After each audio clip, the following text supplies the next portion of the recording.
여러분 안녕하십니까? 헬로티비 뉴스입니다. 광역철도 대장홍대선이 정부 심의를 통과하면서 사업에 한층 속도가 붙게 됐습니다. 대장홍대선을 포함한 부천의 다양한 철도 현안, 재선에 성공한 민주당 서영석 의원과 짚어봤습니다. 이정아 기자입니다. 부천 대장신도시에서 서울 홍대까지 20km 구간을 잇는 광역철도 대장홍대선이 정부 민간 투자 심의를 통과했습니다. 내년 착공에 오는 2031년 준공 목표입니다. 이렇게 되면 부천에서 서울까지 25분 안에 주파할 수 있어 출퇴근 시간도 지금보다 절반가량 단축됩니다. 공식적인 절차에 들어갈 때까지 제가 측면 지원을 지금 하고 있는 상태고, 확실하게 말씀드릴 수 있는 것은 내년 초에는 대장홍대선이 착공하게 된다, 이런 보고 말씀드릴 수 있을 것 같고요. 오정역도 추가로 신설하는데 차질 없이 진행하고 있다는 말씀도 아울러 드립니다. 22대 총선에서 당선돼 재선 의원이 된 민주당 서영석 의원은 수도권 광역급행철도 GTX 노선의 추가 계획도 언급했습니다. 중심은 부천 종합운동장역입니다. GTX E 노선과 GTX F 노선을 추가로 발표를 했습니다. 그래서 그렇게 되면 이제 우리 부천이 대장역에 GTX E D 노선과 대장홍대선이 겹쳐지는 3개의 환승역이 생기는 것이 되고, 종합운동장역이 5개의 환승역이 생기는 그런 교통의 요충지가 될 걸로 보여지고 있습니다. 이른바 메가 역세권. 부천 종합운동장역 일대 개발 구상안도 내놨습니다. 철도 노선 확대에 따른 이용객 증가를 감안한 계획입니다.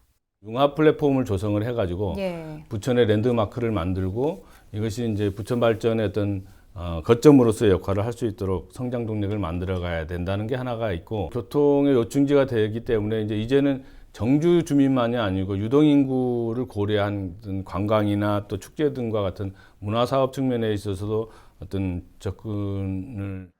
지난해 개통한 서해선에 이어 대장홍대선과 GTX까지 부천에서 잇따르는 철도 개발 계획. 다만 한 달 전 개통한 GTX A 노선의 이용객 수가 예상을 밑돌면서 실효성 우려가 커진 만큼 당초 A 노선보다도 사업성이 낮다고 평가됐던 후속 GTX 계획에 변수가 생길 가능성이 있습니다. 헬로티비 뉴스 이정아입니다. 지난 3월 말 민선 8기 부평구 공약 추진률은 77.4%로 전체 37개 사업이 완료돼 공약 이행 완료율은 52.8%를 기록했습니다. 구체적인 공약 사항은 미래로 도약하는 더 큰 부평, 함께 성장하는 경제 부평 등을 포함해 모두 6개 분야 70개 사업입니다. 부평구는 최근 민선 8기 2년차 공약 이행 평가단 회의를 열었으며 공약 추진 전 과정은 누리집을 통해 공개하고 있습니다. 부천시가 부천형 소규모 주택정비 관리계획 수립지역을 발표했습니다. 이번에 선정된 지역은 심곡본동 금강경원아파트, 소사본동 신학대, 역곡동 은빛 어린이공원, 심곡본동 심곡도서관 등 모두 4곳입니다. 이는 노후 정도와 열악한 기반시설 여부를 따져 안전과 정비의 시급성을 판단한 결과입니다. 부천시가 오는 13일 중동 1기 신도시 정비 기본계획 설명회를 엽니다. 이번 설명회에는 부천시가 지역 주민들을 상대로 노후 계획도시 특별법을 비롯해 특별 정비 예정 구역안 등을 밝힐 계획입니다. 중동 등 1기 신도시는 개발 후 30년이 지나면서 기반시설 부족, 건축물 안전, 도시 경쟁력 약화 등 여러 문제점이 발생하고 있습니다. 국토부는 1기 신도시 선도지구를 오는 하반기 공모를 통해 선정할 예정이며 관련 기준 등은 이달 말 공개합니다. 김포시가 전국 최대 규모의 신석기 시대 유적지가 될 전망입니다. 김포시는 지난 8일 대곡면 신안리에서 신석기 시대를 대표하는 주요 유물이 확인된 데 이어 신석기 시대 주거 유적이 확인됐다고 밝혔는데요.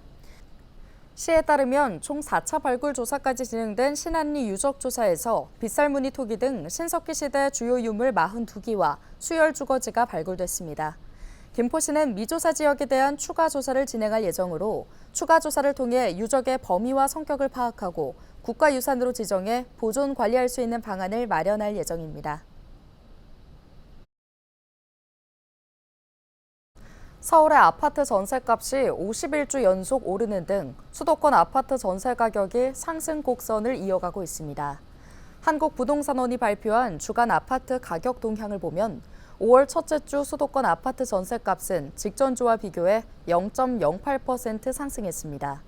지역별로 보면 인천 0.14%, 서울 0.09%, 경기도는 0.06% 오르는 등 수도권 모든 지역에서 상승폭이 커졌습니다. 특히 인천 부평구의 경우 청천동과 삼산동 신축 위주로 0.31% 올랐고 부천 소사구는 정주 여건이 양호한 범박동과 소사본동 위주로 0.23% 상승했습니다. 한국부동산원은 신축과 역세권 등 선호도가 높은 단지 위주로 상승세가 이어진 상황에서 신규 계약 가능 매물 감소로 구축 저가 단지에서도 상승 거래가 발생하는 등 전체 상승폭이 확대됐다고 설명했습니다.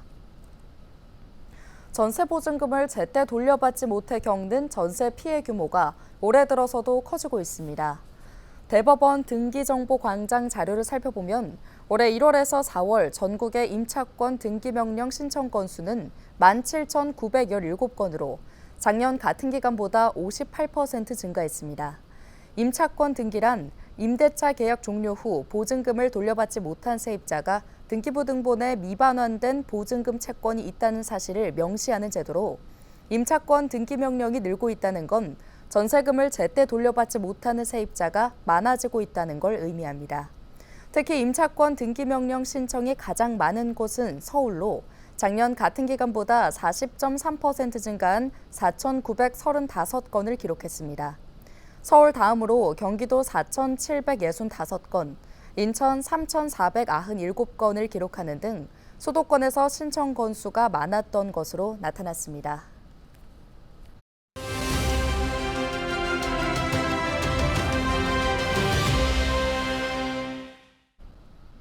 21대 국회 임기가 한 달도 채 남지 않았죠. 막바지 의정 활동에 힘을 쏟고 있는 우리 지역 의원들, 국회 이실직고 스튜디오에서 만나봅니다. 이세진 기자가 새로운 미래 서른 의원을 만나 여러 이야기를 들어봤습니다. 지독한 패배다 이런 말씀하신 걸로 제가 기억나요. 이런 말씀하신 이유가 뭘까요? 뭐 결과 자체가 그랬으니까요. 제가 정치를 참 오래 했는데 이런 결과는 참 처음이었던 것 같습니다. 아주 참 기억하고 싶지 않은 그런 결과였는데 민심이 무섭다 이런 말은 쓰지만은 이런 두려움이 앞섰어요. 이게 앞으로 어떻게 될까?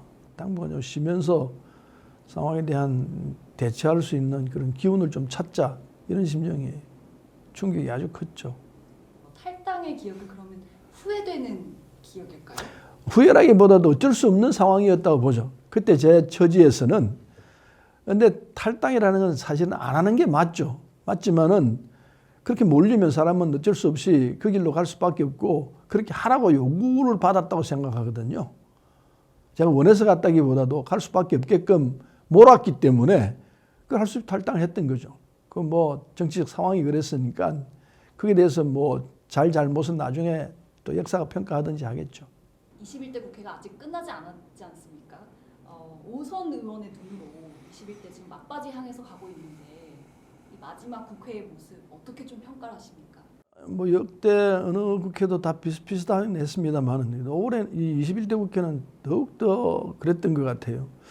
정치가 너무 이게 말하자면 치고받고 하는 형태, 여기에 그냥 함몰됐다 이렇게 표현하는 게 맞을 것 같습니다. 정치라는 게 기본적으로 우리가 이제 민주주의 국가라고 하잖아요.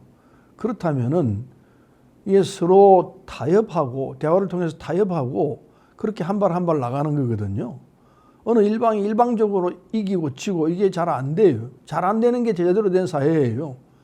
근데 어느 일방은 완벽하게 져야 되고 어느 일방은 완벽하게 이겨야 되고 이런 틀이 되면은 그건 바람직한 민주주의 사회라고 하기 쉽지가 않죠. 부천에서만 3선을 지내셨잖아요.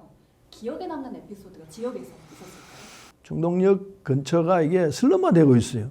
굉장히 이제 지저분하게 되어 있는데 이 부분이 정돈이 되어야 되거든요. 그래서 몇 차례 걸쳐가지고 재개발을 하자고 했는데 이게 잘 안 됐어요.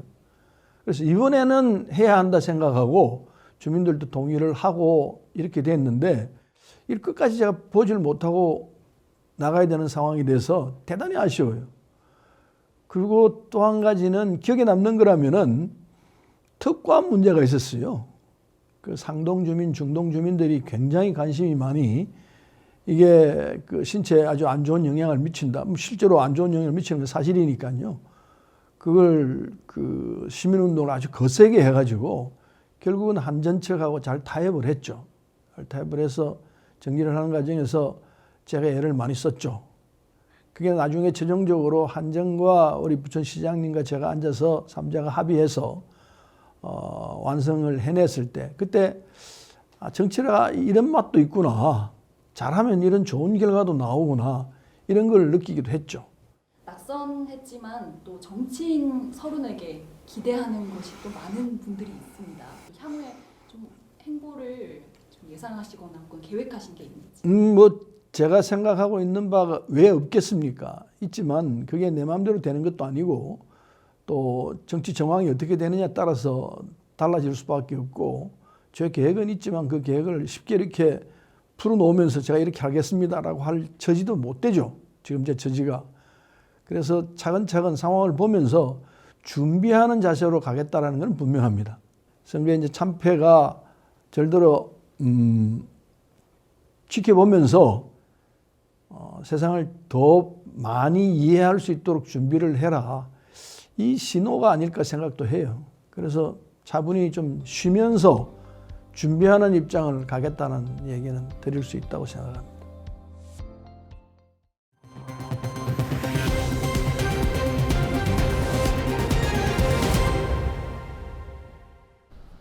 세계 최대 규모의 액화수소 플랜트가 인천에서 본격적인 가동을 시작했습니다.